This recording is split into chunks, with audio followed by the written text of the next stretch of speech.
જય ભારત. મિત્રો, રાજુલાની જનતાને જાણવાજોગ સંદેશ.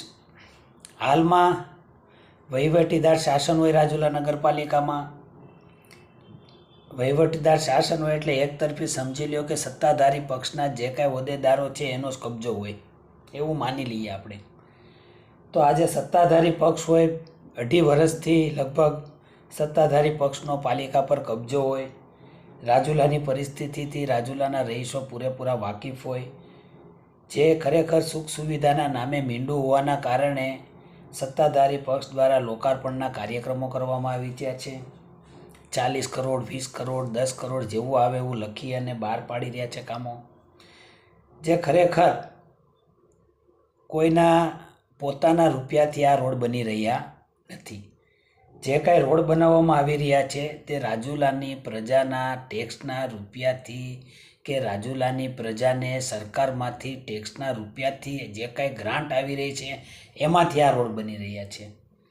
પણ આપણી કમનસીબી એ છે કે હાલ અત્યારે પાલિકામાં કોઈ શાસક તરીકે કોઈ સભ્યો કે નગરપાલિકાના ચૂંટાયેલા પદાધિકારી ન હોય, જેથી આ લોકો બંધ બારણે બધા રોડ મંજૂર કરાવી રહ્યા છે. સારી વાત છે, જ્યાં પણ રોડ બને છે બનવા જોઈએ, પરંતુ આ રોડનું લોકાર્પણ કરવાનો આ લોકોને કોઈ અધિકાર હોતો નથી.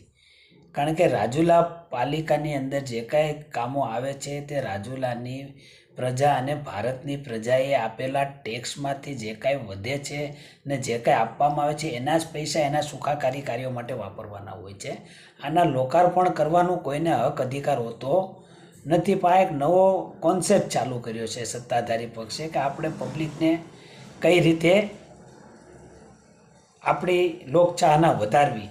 બાકી કામ તો બધાને ખબર જ છે. જો રાજુલામાં સત્તાધારી પક્ષ દ્વારા મોટામાં મોટું વિકાસનું કામ થયું હોય તો આપણે જો કદાચ ભૂલી ગયા હોય રાજુલાની પ્રજા તો યાદ દેવરાવી દઉં કે ભૂગર્ભ ગટર 45 કરોડનો પ્રોજેક્ટ, કે જે પ્રોજેક્ટ અંતર્ગત એવું કામ થવાનું હતું કે રાજુલામાં ગંદા પાણીનો નિકાલ બારોબાર થઈ જશે. ગંદકી જેવું રાજુલામાં નામ નહીં રહી. એના બદલે એ 45 કરોડ વાપર્યા પછી માણસોને પીવાના ચોખ્ખા પાણીમાં ગંદુ પાણી આવવાની શરૂઆત થઈ અને રાજુલાને ન છૂટકે ગંદુ પાણી કે કલાક 1.5 કલાક નળ છોડ્યા પછી પાણી વ્યૂ જાય પછી પાણી ભરવાની વારો આવ્યો. તે છતાં એમાંથી દુર્ગંધ તો આવતી હતી જ. આવી પ્રજા આ વિકાસ 45 કરોડ રૂપિયા બગાડ્યા પછી આવી પ્રજાની હાલત જે થઈ હોય ને હાલમાં પણ રાજુલા નગરપાલિકામાં જલ સે નલ યોજનાના 25 કરોડ રૂપિયા મંજૂર થઈ ગયા છે. એ પણ ટૂંક સમયમાં કામ થવાનું છે. જો સારા ઉમેદવારો, સારી વિચારધારાવાળા, રાજુલાની હિત ધરાવતા લોકો જો રાજુલાનું સુકાન સંભાળશે તો અવશ્ય એની અંદર સારા કામો થશે. બાકી જો આના પાછા રિપીટ થશે અને બધું કરશે તો જે રીતે ભૂગર્ભ ગટરમાં આપણે આજ લગી હેરાન થઈ રહ્યા છીએ એ રીતે પાણીમાં પણ આપણે હેરાન થવાનો વારો આવશે. એટલે સમજી વિચારી અને કોઈના લોભ પ્રલોભનમાં ન આવી, કોઈ ખોટી જાહેરાતમાં ન આવી અને પ્રજાના પૈસાથી સાંસદ ધારાસભ્યોના પણ પગાર ચૂકવાય છે, જેથી આપણે દર મહિને લોકાર્પણનો કાર્યક્રમ રાખી ના શકીએ કે આજે અમારા ટેક્સથી ફલાણાનો પગાર થયો કે ઢીકડાનો પગાર થયો. કારણ કે એક સરકારની પોલિસી પ્રમાણે પગાર મળતો હોય છે. એ જ રીતે સરકારની પોલિસી પ્રમાણે દરેક નગરપાલિકાને ગ્રાન્ટો મળતી હોય છે. પાર્ટી ગમે એ હોય, સત્તાધારી પાર્ટી હોય તો એને કાંઈ ડબલ ગ્રાન્ટ આપવાનો કોઈ નિયમ નથી. એટલે ગ્રાન્ટ તો જે આવતી હોય એ જ આવે, ચાહે ભાજપની નગરપાલિકા આવે, કોંગ્રેસની આવે, આમ આદમી પાર્ટીની આવે કે બહુજન સમાજની આવે કે અપક્ષો છૂટાઈ આવે, જે સરકારે નક્કી કરેલી ગ્રાન્ટ છે એ તો આવવાની જ છે. એથી ખોટી અફવા કે ખોટા મેસેજમાં ધ્યાન દેવું નહીં. સારા લોકો, સારા ઉમેદવારો ચૂંટવા, કોઈ ખોટા લોક પ્રલોભનમાં આવવું નહીં. લોકાર્પણ જેવા કાર્યક્રમો કે જો પોતાની પાર્ટીની પ્રસિદ્ધિ માટે પ્રજાના ટેક્સથી ચૂકવેલા પૈસાથી જે કાંઈ રસ્તાઓ કે વિકાસ થાય છે એને લઈને લોકાર્પણ કરવાવાળાને ખરેખર શરમ આવવી જોઈએ કે આ લોકાર્પણ આપણે કોનું કરી રહ્યા છે, ક્યાંથી પૈસા આવ્યા ને કેના માટે કરી રહ્યા છે. પરંતુ કહે છે ને કે અજાણ અને અબૂધ એને કોઈ કહે કે આમ કરો તો આમ કરો, પણ ખરેખર કરવા જેવું છે એ કામ કરો. એના જગ્યા પર તમે એક કામ કરો, ગેરંટી આપતા કાર્યક્રમ કરો કે રાજુલાની પ્રજાને અમે ગેરંટી આપીએ છીએ કે આટલા કામો વિકાસના થયા છે રોડ, એની અંદર જો 5 વર્ષમાં એક પણ કાકરી નીકળશે તો અમે એજન્સીને બ્લેકલિસ્ટ કરીશું, કોન્ટ્રાક્ટરનું પેમેન્ટ રોકાવશું. અને આવા કાર્યક્રમ કરો જેથી પ્રજાને એમ થાય કે નહીં 100% કામ થઈ રહ્યું છે. આપણે આવા કાર્યક્રમ કરતા નથી, કારણ કે રોડ બનાવવાવાળા આપણે, રોડના ટેન્ડર મંજૂર કરવાવાળા આપણે, ને પછી અંદર શું થાય છે એ બધાને ખબર છે કે આપણને ખબર છે. એટલે આવા ખરેખર રાજુલાની પ્રજા આવા બધા વાતથી વાકેફ થાય એ માટે જ આ વિડીયો બનાવ્યો છે. કારણ કે કોઈના ઘરના પૈસાથી આ કાર્ય કરતું નથી. સરકારમાંથી જે કાંઈ ગ્રાન્ટો આવે છે એમાંથી જ આ થાય છે. અવિરત ચાલુ રહેશે જ્યાં લગી સરકાર રહેશે, જ્યાં લગી ભારત રહેશે. એટલે આનો જશ કોઈને ખાટી જવાની જરૂર નથી. આ તો રૂટિન પીરિયડ છે અને થાયા કરે છે. પણ હાલ અત્યારે કોઈ પદાધિકારી ન હોય એટલે સ્વાભાવિક છે કે ધારાસભ્ય તરીકે તે બોલી શકે છે, એમાં આપણે કંઈ એનો વિરોધ નથી.